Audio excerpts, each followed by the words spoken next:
What's up everyone, back for another beer review, and today I'll be doing yet another comparison review. This time of two collaboration beers from the Wondrous Brewing Company, and they're out of Emeryville, California, and the Shred Beer Company, and they are out of Rockland, California, and I have their Cool-Headed and they're hot-headed. So cool-headed is a cold IPA, while hot-headed is a West Coast IPA. Both of them come in at 6.6% alcohol by volume. No IBUs listed. Time of review, both beers are just over 3 weeks old, but to be specific, hot-headed is 3 days fresher than cool-headed, and I want to give a huge thanks and shout out once again to a very good friend of mine and viewer of the channel, Jesse, for both of these beers. So huge thanks to him. In the description box, I'll post a link to the beer mail unboxing video I did that contains all the goodies he sent my way, and he sent me an entire box full of beers from his home state of California. And these two beers specifically were the catalyst for said beer mail, and he was the first guy to introduce me to the Wondrous Brewing Company. I absolutely love them. Shred, I was introduced properly by another very good friend of mine and a fellow beer tuber, Joe, over at Joe's Arcade. He sent me, I think, like 4 or 5 beers from them, and they make some fantastic beers. So let's go to Untapped, and I guess Instagram by extension. But the reason why this is a cool comparison is exactly what I'm going to read you right now, why I get so excited about it. So it says, it's a 3-way beer science project with our friends Shred and Berkeley Yeast. Berkeley Yeast, I think, is in Berkeley, California. They're in the Bay Area. Makes sense. It says, 2 beers will be released, Cool-Headed here in Emeryville, and their version, Shred's version, in Rockland. Brewed with the exact same recipe, so the malt, hops, process, all the same at each brewery. The only difference is the yeast. So it says, we fermented ours with Berkeley Yeast Fresh Andechs Lager strain, bringing the cold IPA factor, while Shred fermented theirs with Fresh Chico Ale yeast. So essentially with the lager yeast, this turns into a cold IPA, because that's typically what cold IPA is you ferment it with a lager yeast, and it has more of like a lager characteristic without actually being a true lager. And then the West Coast is just a classic. And like I said, both of them are 6.6% alcohol by volume, which I think is awesome. And the hops in here, they do, I think, list them on both cans. Definitely on this can. So on here, it says hopped with a Nelson, Peacharine, Krush, Cryo, and Columbus Cryo. So fresh beers, the exact same recipe, only difference is the yeast, and I am here for it. The cool thing about this is we always talk, at least on my channel, and I know a lot of other beer tubers, a lot of other fans of beer in general, when you're talking about hop-forward beer, the first thing that comes to mind is the hops. That's why they're prominently listed on most cans and bottles and websites and Instagram posts and the whole nine, because they usually produce a lot of different characteristics. But I feel like for hop-forward beers, a lot of people, myself included, forget about the yeast. You know, it's sure you'll get it with, like, you know, Treehouse has their house yeast that kind of gives you sometimes bubblegum or vanilla, sure. But they can bring an ample fruitiness, change up the dynamics of the beer, and in this case, you get a cold IPA versus a West Coast IPA. I don't know which one I'm going to enjoy more, but we're going to find out. Now, the one thing I will say, I'm going to crack open this Wondrous offering, right? That looked fine. Look at the bottom of this fucking can from Shred. That thing got dented to all hell. I hope it doesn't explode. It isn't any tighter. I felt it really tighter, but it might explode. So let me move these to the side, because if they explode, I want it to be in the middle here.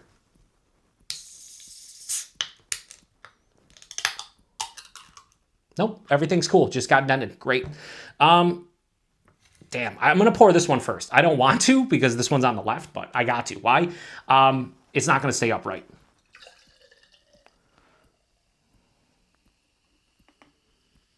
Do something like that. Uh-oh. Was it contained? I think it was contained. I'm not positive. Went a little aggressive. Hopefully this stays up. Apparently it's going to be all like fucking lopsided. When I do, I'm going to save that can. That can art's fantastic. All right, so I don't think this spilled over anywhere. Wow, what a fucking crazy pour, huh? All right, now we're going to do it into the North Park glass here. And I spilled it, of course, because wouldn't be a Beer Patrol review unless I spilled the fucking beer. Something like that. Didn't spill it a lot, but a little bit, so we'll bust out the paper towels here just to wipe down the can. Just a little bit of beer on the side, that's all. No big deal. Throw this over here. I love that can. This can, nice. That can, amazing. So throw it like that. And what do we got? Well, we got two Different pours because one I want a little bit more aggressive and the other not as aggressive. But this does seem more like carbonated, if I'm being honest. So wow, these beers look completely different. That is wild how different these look. All right, so get these up here for you. Let me do a little bit of a swirl, try to get a decent head. So how do these beers look? Vastly different. Dude, just fucking turn it around, you fucking idiot. Jesus Christ. All right, these beers look wildly different. So the first thing you'll notice is that the Shred one is more of your typical West Coast where it is crystal clear. Has more of that golden straw color. The head is like 3 fingers of a bright white soap sudsy looking head for sure. That's what you see. And then this one, the head clarity or the head retention is not great, and then it is more hazy. Hold it up to the lights. Yeah, this is definitely hazy to some degree. Not like, I mean, look, this is the slice one, right? I mean, the Shred one. You can see my head. It looks like a lager, right? And this is the West Coast one. This is supposed to be the Cold IPA that's supposed to look more like a Pilsner. And look, you can see the shadow of my hand, but you can't make it out. It's not crystal clear. So my preference, based on looks alone, this one over here. But we're going to get into this one first. Also, don't think I forgot. I got an extra glass for the cuvee, aka the cuvee at the end. We're not fucking around, all right? We're not fucking around whatsoever. Anyway, let me get a nose on this. A lot of new school hops, which makes me believe, again, new school West Coast IPA, new school Cold IPA, although Cold IPAs are new school in general. It smells awesome. But because of that lager yeast, I am getting way more of like a clean fermentation kind of aroma, but just like, it smells like an IPL or like a West Coast Pilsner. That's what this smells like. Has a big, dank, slightly diesel kind of character to it. Nelson's in here. Yeah, white grapes. A lot of tropical. There's passion fruit.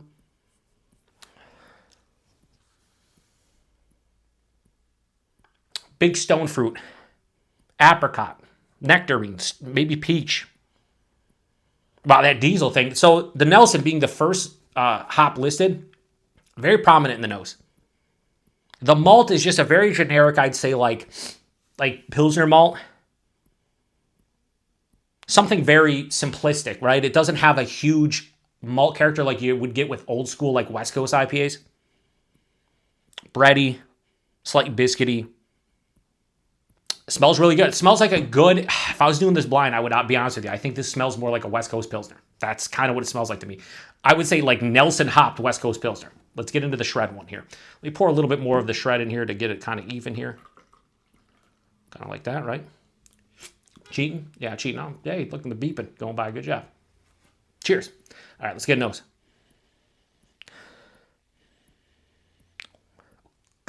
What? Dude, completely different beers. Completely different beers. This is like a West Coast IPA. So, to me, I'm getting a lot in the nose here. Citrus. A white grapefruit. Like a mandarin orange. And then a nice, like, resinous kind of like floral piney character. Again, the malt in here, again, same malt bill. I feel like they're using Pilsner or something very light because it has more of that just bready, kind of grainy scent to it. Doesn't have the huge diesel vibe that one did. A little bit more tepid and nuanced, subtle than that beer. Dude, it's...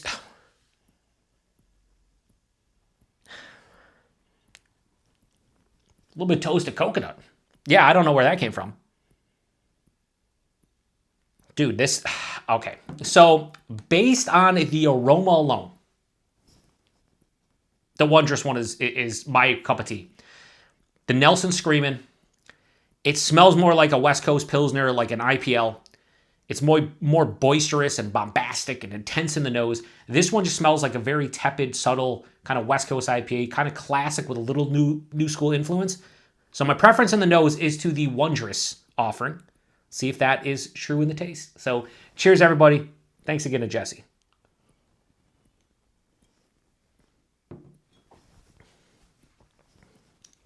Delicious. Yeah, I mean, man, this reminds me of the Green Cheek Nelson. It's what we like here, but lighter, not as, say, complex and just like intense, but kind of in that realm. Nelson is screaming in this one. It's so easy to drink, very clean. Behind this is like lighter side of medium. So like lower side of medium, 6.6%, maybe a bit thin, but I do like it from a drinkability aspect, the body being a little bit thinner. The mouthfeel, it's crisp, it's clean, it's refreshing, crushable, moderate carbonation, dancing on the tongue. Did I say tug?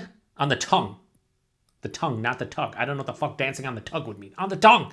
And then it has a nice smoothness on the finish, but it's very effervescent. It has a lot of nice carbonation to it.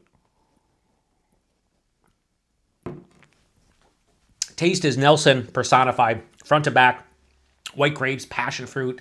That diesel character hits midway through the palate. There's a nice underlying, again, I would say more of like a bready, slightly crackery malt character. Front to back, it kind of finishes with that as well. There's nice citrus tones up front, like again, white grapefruit, mandarin orange, nice complexity to the fruitiness, and then along with that Nelson character that's giving me tropical fruit and white grapes and passion fruit, I do get a little bit of stone fruit, more in that apricot nectarine realm, not as much like peach and mango. It finishes bone fucking dry. Like this is a very dry beer, and it has that diesel kind of note, kind of gets into like this herbaceous kind of character with a nice floral kind of aspect as well. Bone dry with a mild to moderate bitterness, more approaching moderate. Very well balanced, easy to drink, crushable beyond belief. A very nice cold IPA. This, again, if I was doing a blind, I would say it's a West Coast IPA, or I would call out a West Coast Pilsner. And that's essentially what this is, a cold IPA, sure. I don't know what the yeast is bringing to this one in terms of flavor profile and whatnot, but it does seem to amplify the fruitiness, and maybe, I don't know. This is a very dry beer too as well. I don't know. This is tasty. This is very tasty. I'm gonna save the score for in a couple minutes. We're gonna cleanse the palate. We're gonna go over to the shred one. But that is fucking delicious. Okay, that's what that is. That's delicious. This, I hope, is also delicious. So let's get into it. Cheers again, everybody. Thanks again to Jesse once again.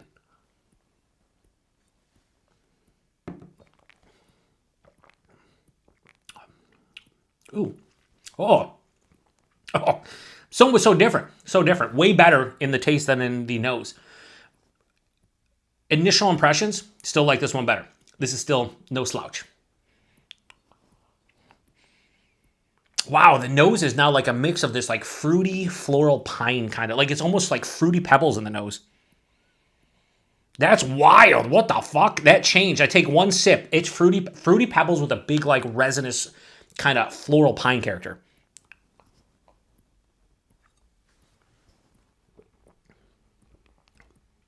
I'm just going to call a spade a spade. This is easier to drink than that beer. Wow. All right, so I said this is the winner. I don't know that. All right, one more sip because I got to go back in. Body is way more impressive in this one. Under medium, this is like higher side of medium. Definitely a bigger beer from a body aspect, same ABV, so that's nice. The mouthfeel is also softer. It is like approaching moderate carbonation. It's smooth. It has a little bit of like I don't want to say creaminess, but it just has a softer feel to it. It still is crispy, okay? It's still a West Coast IPA, but just a little bit softer than anticipated. I will say, I think the body and mouthfeel are more my wheelhouse with this beer as opposed to the Wondrous offering.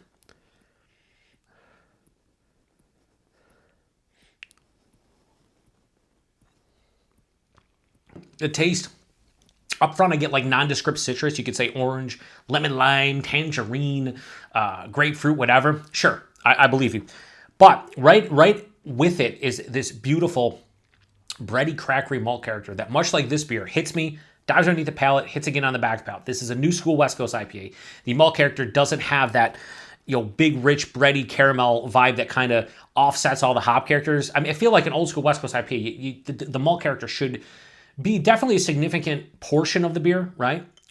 But the hop character still leads the way. Where I feel these West Coast IPAs of the new school, it's just the hop character dominates, and it's more of like a candied new school kind of characteristic because of the new school hops they use. This definitely in that realm. So if you don't like new school West Coast IPAs and you want like your torpedoes of yesteryear and whatnot, you might not be really all that gung-ho about this one. The taste is an omnipresent fruity pebbles.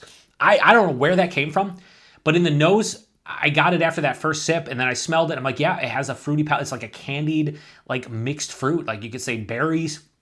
You could say, different citrus fruits, different stone fruits, tropical fruits, and it's all there. For me, it's a big blast of like, there's no mosaic right in here. Columbus, Crush, and Peacharine. I'm getting like mixed berry, but in addition to that, I'm getting nice like mango, a little bit like papaya, lychee, like exotic fruits, but it has a beautiful fruitiness to it. And then on the finish, this finishes with a big resinous floral pine character, a little bit of earthiness. This is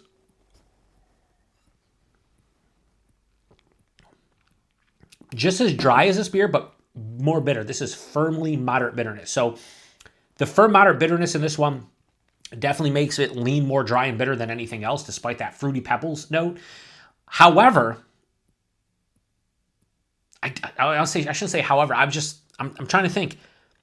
This was very, I'll just be honest with you. This, like, after the first, sniff of this one, the aroma, and then the first taste, I'm like, it's solid. It's good. Like, there's no way I'd be giving it over a 4. As I start drinking down on it and thinking it and comparing it in my mind and it's opening up and the complexity, like, this is fucking almost as good as this beer. Like, I don't know which one I prefer right now, but this is in the realm of this beer as far as how I enjoy it. They are two completely different beers because of the yeast. That's wild. I mean, obviously, both breweries have different, probably equipment and everything. But if they're using the same ingredients outside of the yeast, then they should have a similar beer, right? These are not similar. These are vastly different beers. All right, let me just cleanse the palate and sit here first and think for a second. 6.6%. I can't tell with either beer. I go back for this one real quick.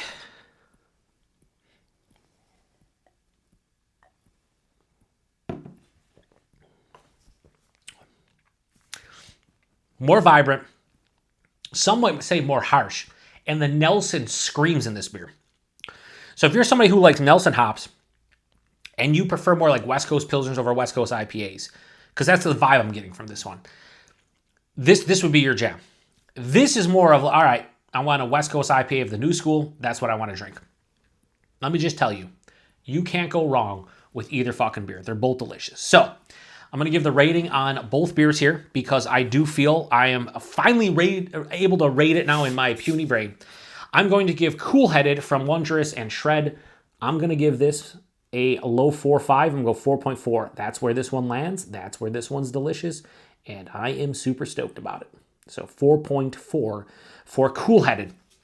However, Hot Headed is going to get a high 4.25 and go 4.3. So the winner is the Cool Headed by a skosh. You can't go wrong with either beer. They're both fantastic. If I took label art into consideration, Shred would win. And so they would get like a 4.4 overall. So it'd be a tie, but you can't do it like that. You gotta rate based on what's in your glass. All right, so price point availability. I don't know. I didn't pay for them. Jesse did. So let me know, Jesse. I would hope neither of these beers are more than $20 a 4-pack. They are 6.6%. I know it is California expensive, so they might be like $21, $22, whatever. But I wouldn't want to pay more than $5 a can. But they're both really delicious beers. So, it is what it is in availability. Again, this is where I don't know. It's Wondrous, it's Shred. I don't think they get out of California, so you probably got to be somewhere in California to pick up their stuff. I don't know if they do like online ordering and whatnot, but if you can get your hands on these two beers, and you're going to see this review probably like 3-4 weeks after I'm actually doing that, probably like 3 weeks, maybe 2 or 3 weeks after I actually review these because I got such a backlog to post. But if they do this again, or you can get your hands on them, I think these will still be drinking well in the next month or so. So I would not, I would recommend to pick these up if you can and do a side-by-side. This is a lot of fucking fun. But you know what's even more fun? The cuvee. So I'm not going to do a big cuvee, right? I'm just going to do a little bit. Like we'll do something like this. Okay. That's enough, right? Dirty glass mafia on the bottom. No big deal. It happens. And we're going to pour the rest in here. Like that. about makes sense. So, Dirty Glass Mafia gone. What does this one look like in the glass? It's a little bit of each. Not as cloudy as the cool-headed, but definitely not as crystal clear as the hot-headed. One finger of an off-white head. Let's get a nose. Wow! Fucking ridiculous. I'm reviewing this a couple days after I did the Hofbrauhaus original, their Hofbrau original, but at the end I compared it to the new Helles that they sell in the States, and the Cuvée was better than both of them. The nose is better than both of these. It's that plus that, no doubt. Nelson screaming, Diesel, fucking just Nelson's personified. But then over here, like I was getting Fruity Pebbles. It's like a combination of both. It has a beautiful like herbaceousness. There's a dank quality. Damn. Cheers. Thanks again, Jesse.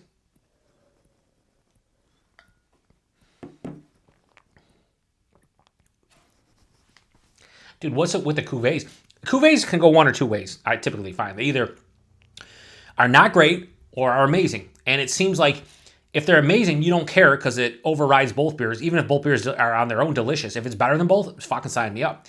But then a lot of times I'll ruin one of the beers, if not both of them, if I do a Cuvée and it's like, ah, man, fuck. Did not ruin this. This is fucking dynamite. Straight up medium bodied because you kind of combine both of them. The mouthfeel, that effervescent crispness, moderate carbonation, but still smooth. The taste is Fruity Pebbles meets Nelson, and then it has this nice floral pine dank quality on the finish. Dry and bitter, leans a little bit more dry and bitter than anything else. Fucking delicious. 4.5 out of 5 for the Cuvée. The Cuvée. Oh my God, this is great. I might drink, I'll probably pour the rest of them into this and then drink these on their own because I really want to experience the rest of them, but this is fucking great. Thank you very much, Jesse. This was so cool. More breweries need to do stuff like this. Showcase different ingredients in beers, not just hops, right? Especially something like this, you can see the yeast. These are both the same beers with different yeast, completely different fucking beers, without question. I prefer the Cold IPA. I think the lager yeast did its job here in how I want it to be because it does drink more like a lager, where the West Coast IPA, don't get me wrong, very delicious, but a completely different beer. And this is a perfect, I think, experiment. All right, they said science project, and I get that. So shout out to Wondrous, shout out to Shred. This was a fun fucking review. I wish I could get both breweries a little bit more easily here in Buffalo, New York, outside of very generous individuals like Jesse and a lot of other California folk that watch the channel or are fellow beer tubers. But I always appreciate the chance to try something like this. I know this is gonna be a longer I'm fucking getting hammered. Longer review, but fuck's given 0 because it's the Beer Patrol. A fucking lower end of my reviews is like 10 to 11 minutes, and that's the low end. Usually it's like 13, 14. So if you're getting a 25-minute review, yeah, it's 24, 31. I don't know how long it took me to do the intro and shit. You're looking at a 20-plus minute review. So if you watch to the end, post, and I haven't done this in a while, post in the comment section, yeast for the win. Yeast FTW. If you do that, I know you made it to the end of a substantially long video, and those of you who don't, I know you're bullshitting, and you're posting comments, and you probably didn't even watch the review. Maybe you only watched like 2 minutes of it, and you didn't watch to the end. Not that you need to watch to the end, but we'll know who the ride or dies are for the Beer Patrol. 0 people. 0 people. I appreciate all of you, whether you watch 2 minutes or fucking 25 minutes. I appreciate it, just like I appreciate Jesse sending me these beers. So if you've had either of these or if you've had both of them, post in the comment section.